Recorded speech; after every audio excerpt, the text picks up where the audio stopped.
slideshow. Right, okay, great. I'm just going to give a short presentation on the London Office of Technology and Innovation, also known as quite a lot of what I've been doing for the last year or so.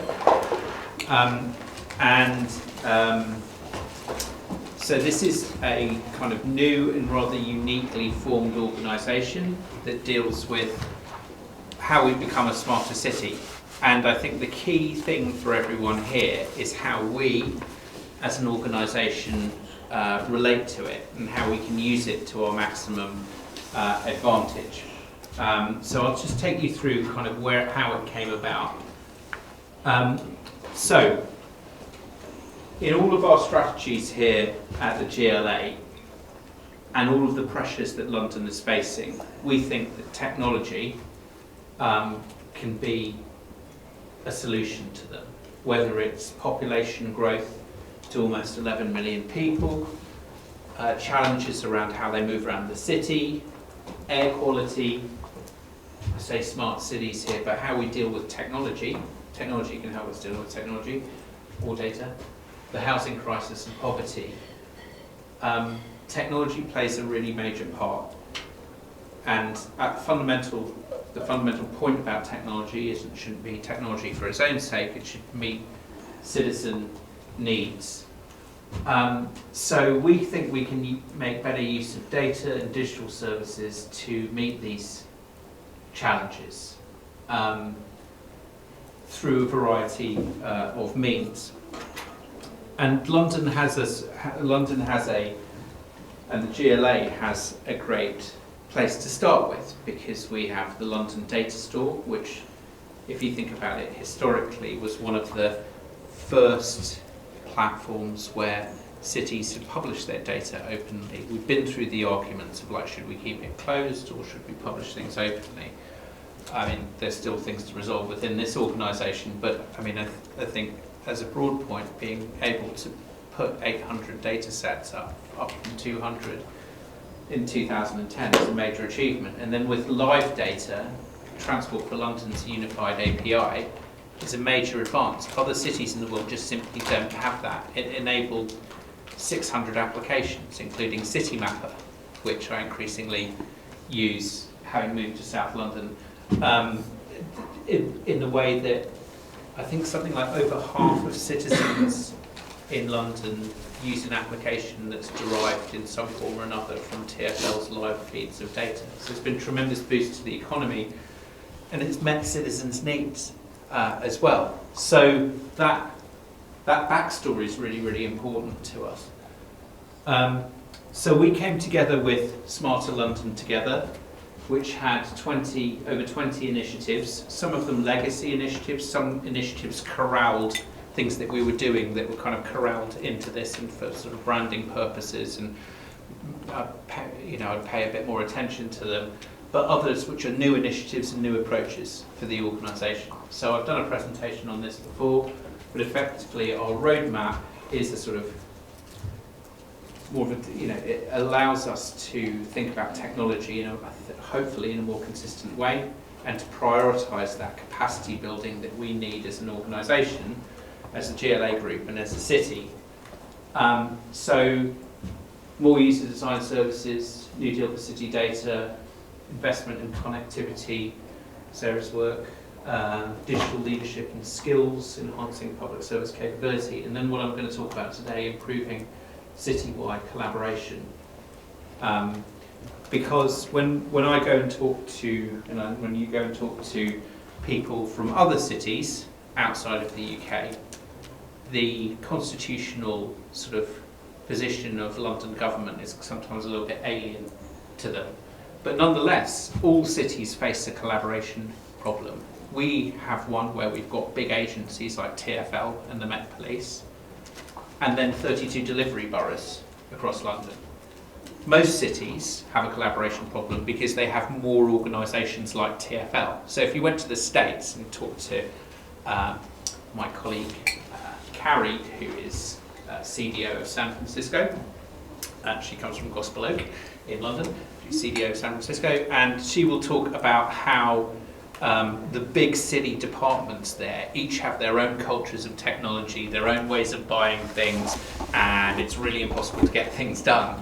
So everybody faces those challenges in one form or another. We face them in a really special way in London because we have got a couple of those big organisations that we need to get to collaborate, and then a layer of boroughs who do delivery, who don't necessarily coordinate activity. In fact, they don't. So our problems have been, if we look at things on a citywide basis, inconsistent digital leadership and capability across our public services. So how public service leaders understand what data is and what digital is wildly variable across the city. And that kind of leads to the question of, like, are we recruiting the right kind of people for the jobs that we need in city government? If we don't kind of see the potential of technology, we might not be recruiting the right people. And those people are in any case in short supply because you can go work in fintech for a lot of money. And so we need to kind of think about ways in which we attract people to the public sector. There's limited London-wide collaboration infrastructure, which is a sort of verbose way of saying that when we decide to collaborate in the city, it's usually through things like shared services. And I set up shared service when I was at Camden, which failed after about 2 years, or ended after about 2 years. And one of the reasons why it ended was you were dealing with different cultures. Islington and Camden were different beasts, although they're run by the same political party. They had different objectives for the organisation, and they could be really governance heavy. It's sort of like literally like nothing can pass without a report to a councillor or things like that.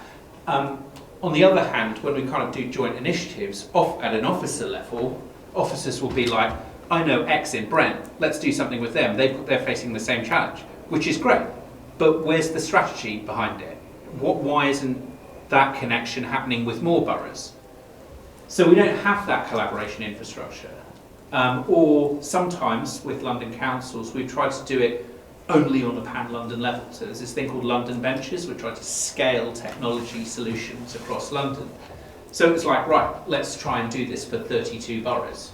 Now, I'm not saying all of it was wrong, because there were some great innovations that came from it, like Space Hive, which we use for Crowdfund London, came from London Ventures. But that's kind of like the clock being right twice a day. It's not a kind of sense of like, we knew what the need is, we found something, people agreed, we were able to scale it. It was scaled because it was a good idea. I think we started by saying, how do we modernise philanthropy in the capital? And everybody charged towards it. So sometimes innovation happens by accident, which still should be embraced, but can we do more? It's poor shared evidence base, so we don't know really what works technologically in London. There's no technology map of London.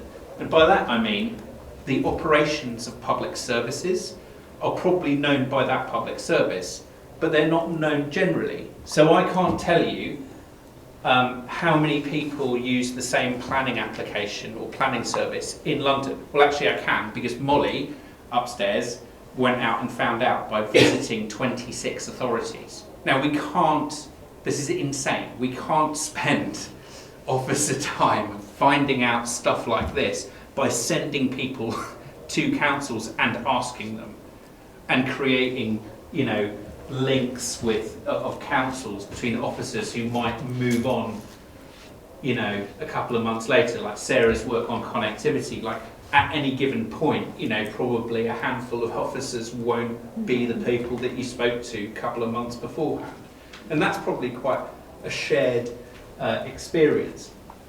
And then there's great fragmentation beyond the councils.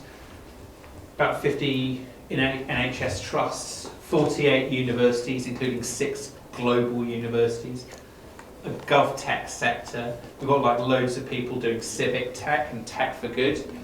And they kind of go, well, how on earth do I deal with 32 boroughs and the GLA? So please explain it to me. And so that's a missed opportunity. And there's the physicist Geoffrey West, who wrote this great book called Scale. and I recommend that people read it. Basically said that cities, because of their size, and creatures in nature are basically more efficient the bigger that you are. And so London is an example of this. In fact, someone's taken his work and gone a stage further and said that London is even more efficient because of its size and its place in the country at being productive. It is more productive because of the nature of it compared to the rest of the country. Its size is an advantage. Being big enables you to do more things more productively. It also creates more externalities like crime and inequality and air pollution. So just as we become more productive compared to the rest of the country, we also have more problems.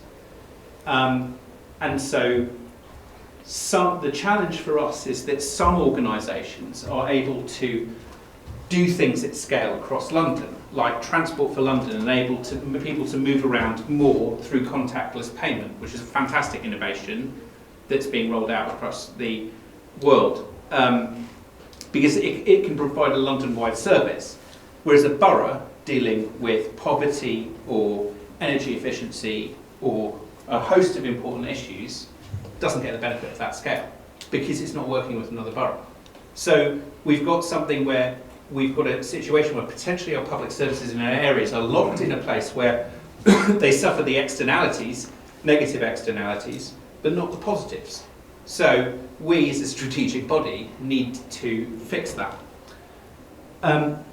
So one of the things that helps us is sort of top cover from the government. And we helped design something called the Local Digital Declaration, which is now signed by 160 councils, including 21 in London.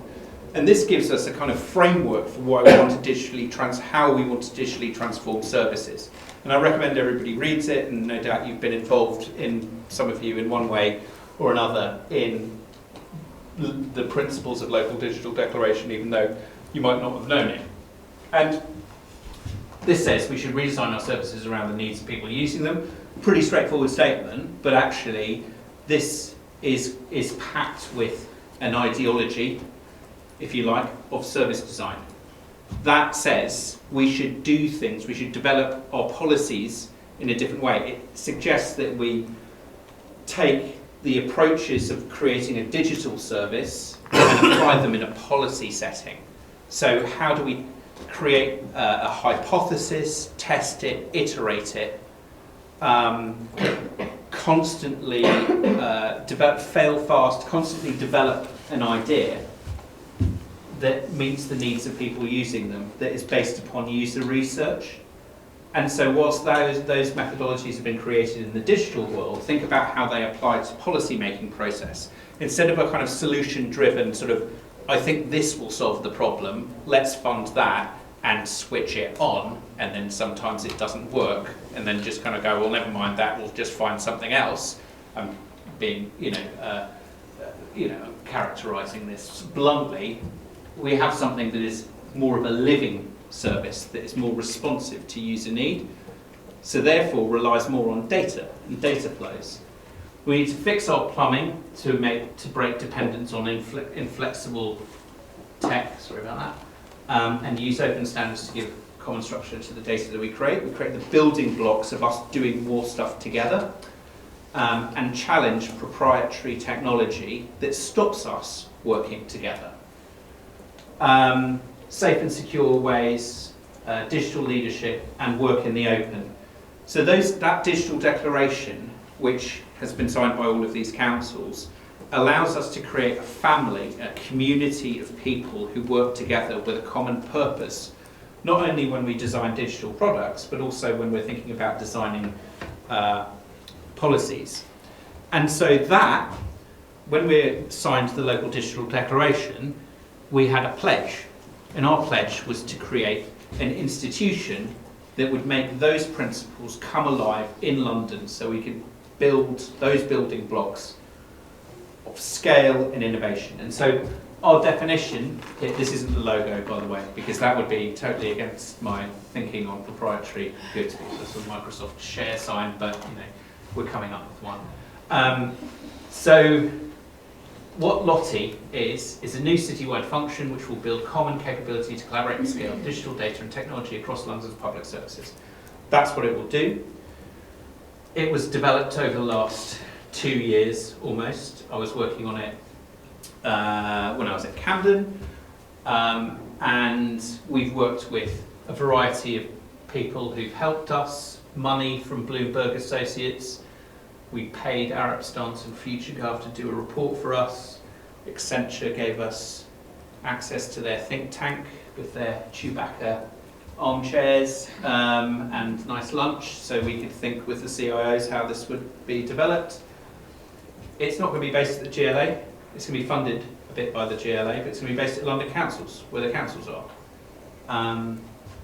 So although we drove the idea very much and started working with London councils, it's something that we need to base not here, but somewhere else in order to earn and win trust.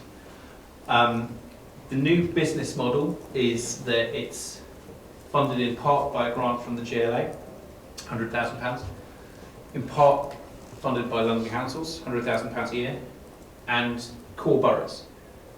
So a group of boroughs who we say, have you signed the digital declaration? Will you pay a subscription fee, which is about £30,000 a year? So not huge money we're talking here. And that gives them sort of skin in the game. If we just created something with London Council saying like good stuff's happening over here, I'm not entirely sure that would be sustainable. Boroughs paying money means that they want to extract value from it. So we went into the sort of psychology of local government for that one. So it's almost a unique funding model. We planned for 8 boroughs to be involved, so a quarter, and we'll announce the number when we launch it, but we've gone far beyond that. So not 32 boroughs, but a very substantial number of boroughs will be part of this, which obviously gives us more money to play with. Lives the local digital declaration. So in its working, no project that LOTI will do will last more than 6 weeks, right? So that will kind of break the mold of how we normally do things at a municipal level. If it's a big project, it will be in 6-week chunks.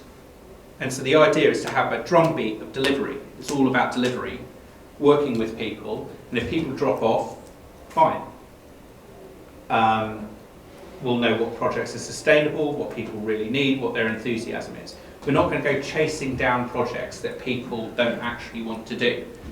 This will involve not just the money of the councils, but about a bit of a time commitment. And I think the realisation that we had in the process of developing this is that austerity has hit councils not just in terms of not having money, but actually it's the time of the doers, because they're in great demand. And so we thought by pooling that limited time in LOTI, we can enable councils to think above normal business process and have that space to innovate. Now, some councils were really fixated with, we need projects that have a total business case attached to it, and others were like, we don't want to do projects that have a business case attached to it. This is our place to do stuff that is outside of that finance-driven approach, which always is challenging with digital projects. So that's kind of how it works. I'll give the game away. 15, but we're not allowed to say that yet. So 15 councils have to do this, and it will apply to the rest of them. And anyway, those councils are, all political parties are represented. It's both inner and outer London, and it's not the councils that you would normally think of. It sort of does include the kind of Camdens and Hagneys of the world, but it also includes councils that don't necessarily have a recognised tech sector, that haven't driven themselves on this. They've done something that they bring to the table and kind of get the importance of this as well. So this is the drumbeat and how we'll work. We have, first of all, a wishing wall of ideas that we're putting up there, like doing the technology map of London. So first as a sort of static thing, this is what the technology map of London looks like today, and then as a service that can carry on and on and on. Things like digital leadership training, work around sharing best practice on digital apprenticeships, putting GovRoam across the public service estate, so when you go to a council, you can switch on a common Wi-Fi just as you do in Whitehall. You know, those are sort of things that would never happen, simple things, small things at first, that would never happen unless we looked at it on a London-wide basis. And sharing and reusing, so just sort of saying, this has been developed here, this is how it has been developed, we'll publish the methodology in the open, how can it be adopted somewhere else? Those are very broad headings, but you can imagine a whole host of projects that could benefit from dealing with councils more efficiently. When I was doing data work in Camden, and Andrew Collins was here, he would get approached by universities and international cities going, we want to do some cool data work. And what he would do is pick up the phone to Camden and Greenwich, because he knew Camden and Greenwich were interested. But we in Camden and Greenwich had no idea that anybody else was interested, and so we only used that opportunity and funneled it through to 2 places in that one instance. We could have funneled it through to other places, and so our job is to find, LOTI will help us find that sort of ecosystem of councils. So it's like something that we can think about here, if like, do you want to engage with councils in an innovative way on something, which is, you know, might have something to do with data or digital.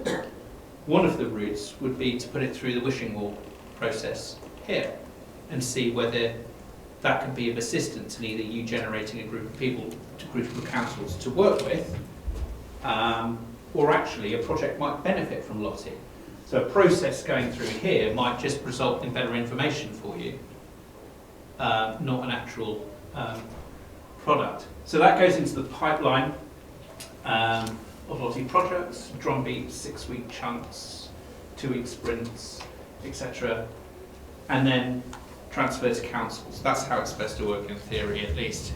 So this has been developed by Omid Shiraji, who was the he's former CIO of Camden, and he's on the Smart London board, and funded by Bloomberg Associates, the philanthropic charity, over the last few months.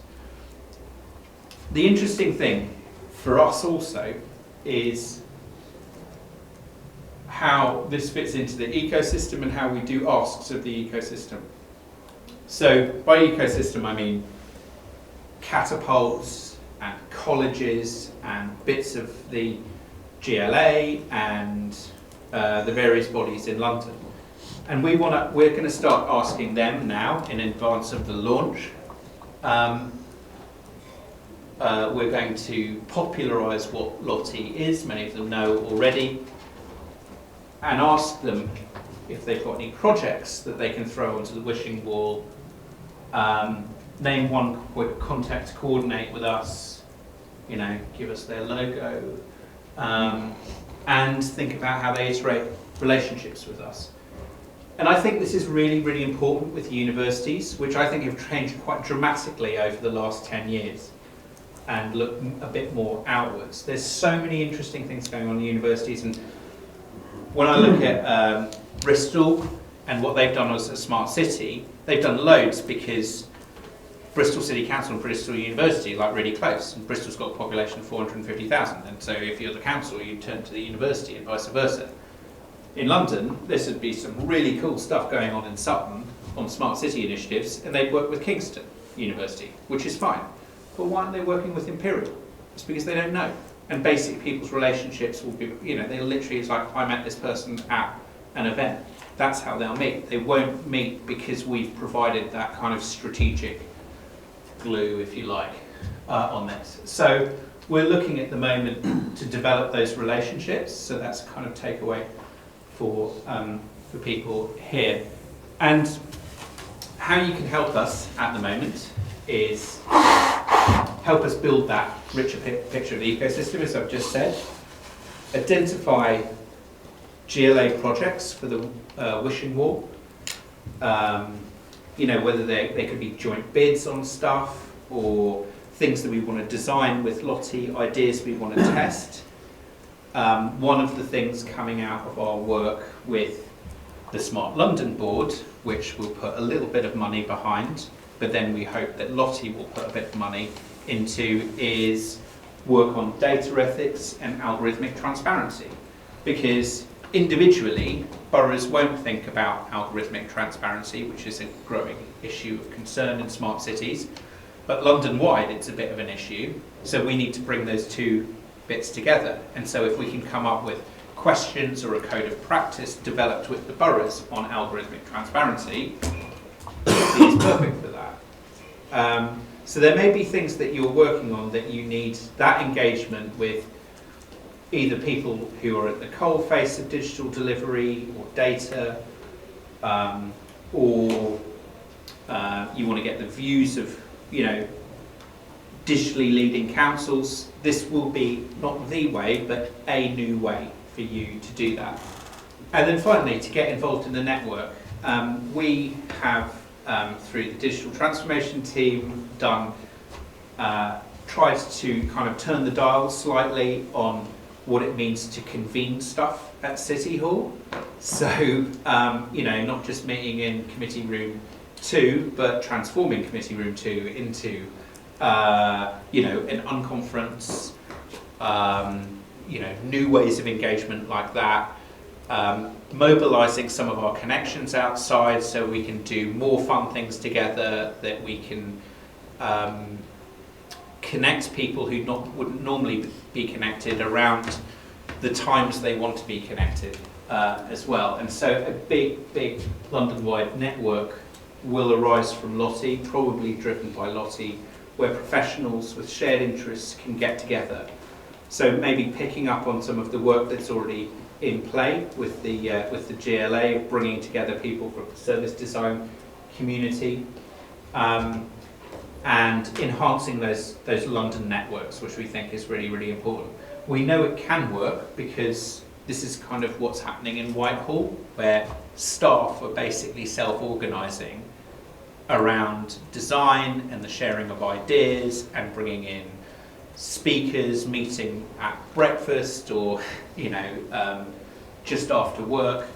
And that's the kind of buzz we want to bring to it, because a lot of this is actually, when you go back to the digital declaration and where this all comes from, this isn't, this might be kind of permitted because there's more of an environment at senior leadership saying this is what we want to do. But this is basically self-organisation by the workforce to say, how do we drive innovation and make things better? Which is really, really exciting. So there's actually a kind of wider movement of which this institution is actually part of, which is new and works in a new way. So that's the theory behind it. Any questions? When will it end? It's got 3 years. It's 3 years. Yes. Service design. Yeah. It's one of those disciplines that we sort of hear more and more about, and I wonder how we can use it more in policy development here in the GLA. And is it something which is purely digital, or is it something that can be used across the piece? That's a really good question, and I'm going to bring David in a second. But I think you're absolutely right, and I think I think it's being more and more incorporated into policy, and I've seen things happen here where we've started off with a kind of cool sounding solution, and then at the next iteration we've gone, actually, should we just unpick this and go back to basics? So, like the Mayor's Civic Innovation Challenge started off with, we think this is a cool idea, it's happened in other cities, which is kind of like what happens quite a lot. And then the second iteration of it was like, actually, we need to really find out how it's working and not being afraid to change it.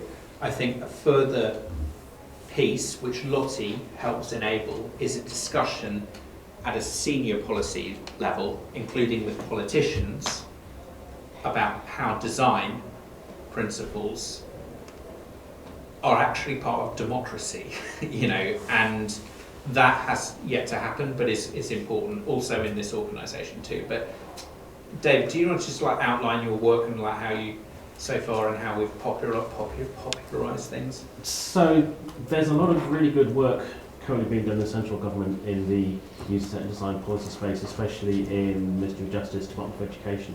So we've had some early conversations with some of those folks. There's a work stream really just started very recently in the GLA of how we'll start to make this available to people doing policy design in this organisation, but we've literally met twice, and it's a very small number of people involved at the moment. We're very keen for more people to get involved and come along and help us shape how the work stream is going to work. If you'd like to find out more or get involved, just please email the digital team and I'll make sure that you get involved. Yeah, so this is like the beginning. It's like Mary's transformation work. This is like an important part of the cultural aspect of that. And I think it's quite an interesting, and we'll be championing that, what you've said, during that process. So I think, there's a really good opportunity here in the organisation to do it. I think there's a particularly interesting angle in the GLA because there's so much sort of policy work that happens, and then increasingly we're getting involved in delivery. And that can be either seen as quite challenging, or it can be seen as an opportunity where the principles of sort of design and delivery are actually getting more infused into the policies and programs that we do. And so if you think about like the design work that went into the Mayor's digital talent program, spending £5 million in quite a different way from sort of other skills programs, and engaging users maybe a little bit more, and all that that's kind of maybe an example where you sort of see a kind of policy and a program delivery sort of come together. But there'll be plenty more as well. One thing about service reviews, do you want to say something about that? Yeah. So one of the things... Does everyone know what a service standard and a service review is? Like a digital service standard? Okay. So one of the things that organisations like the GLA who've committed to the digital declaration have to do is that when they bring currently digital services to live, they have to go through what's called a service standard review. That's something that the Government Digital Service has been doing for central government services for the past 7 or 8 years. It's now something that's starting to be done increasingly commonly in local government. It's really good. We're running service standards here. Again, if anybody would like to come along and observe one of those taking place, just drop a line to the digital team and we'll invite you to come and watch one of those. And we're increasingly helping review ones and other organisations, local government and other folks in local government coming helping with ours. So it's very much a multi-organisation collaboration. And over time, there's a hope that they won't just be being used for digital services, but any kind of delivery service will go through a review to make sure that it's being delivered in a user-focused kind of way. And yeah, it's quite interesting what we learned, for example, from the service standard on the service review of the London data store, which kind of like didn't pass it, but that's like a really, that's something that certainly externally and certainly across the world we're seen as really good at. But looking at it, we were like, well, we don't invest enough money in it, and do we really, who was it designed for? Because it was designed in a kind of slightly different era, when Boris was like, let's just open up city halls to see how much money's being spent on stuff I don't like. And, and then officers were kind of like, this is how we can develop, we can use that air cover to develop better policy. It was designed for kind of two separate purposes.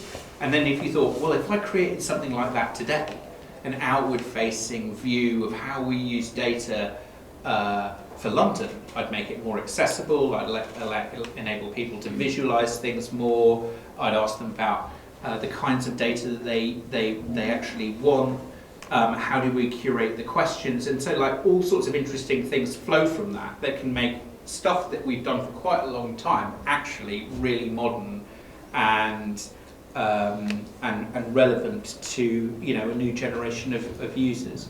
So my question to you, I mean, how you can help here is, how do you think this might impact on your work, or is it clear on how you would get engaged in some of these activities? Do we need to set up like if you wanted to put a project up on the wishing wall for LOTI, should we work together to design a process for that to happen so you know where to go? Yeah, some sort of contact. Contact, okay. All right, well that'll be me then. Okay, let's do that, and then we'll design something around that. So maybe it'd be useful to, we'll start something where we can go around and talk to people about the kinds of work that they do and how those connections can happen. Because I think this will be, sort of immensely valuable. There are only a limited amount of things that this organisation can do. So we're, but the more that we have there, the more we can prioritise the best stuff. Cool.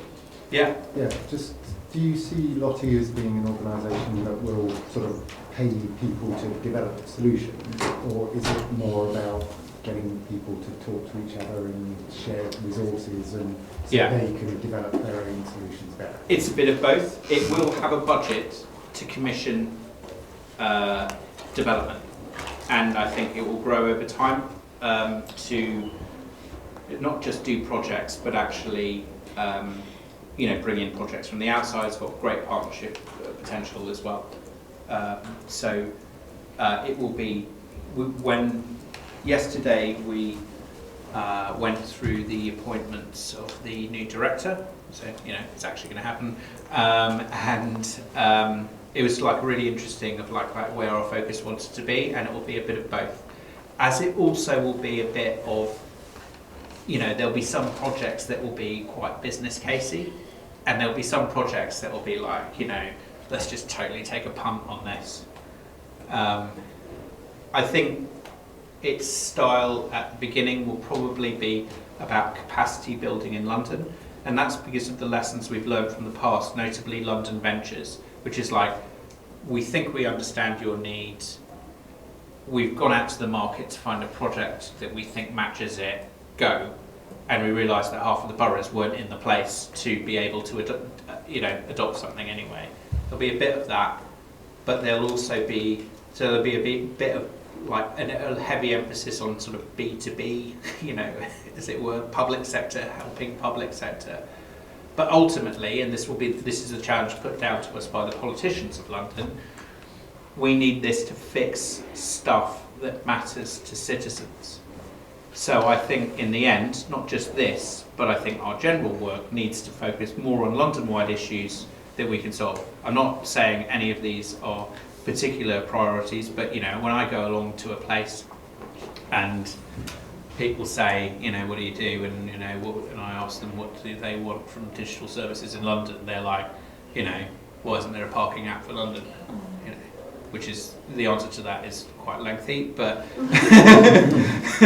but sort of why can't you get rid of estate agents boards? Everyone else does digital advertising, get rid of that, or help us clear up dog shit, that sort of thing. Those are there are many things that we can do, both large and small, that this will help us do. Cool. We good?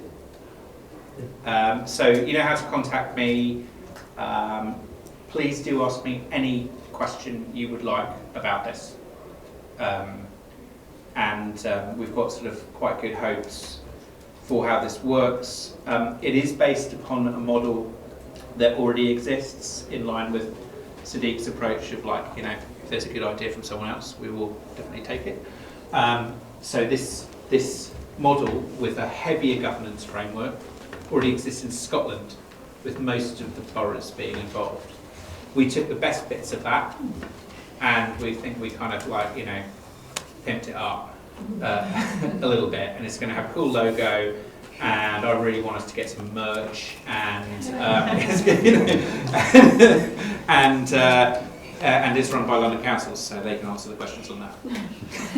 Great, thanks for coming. Thank you. Thank you.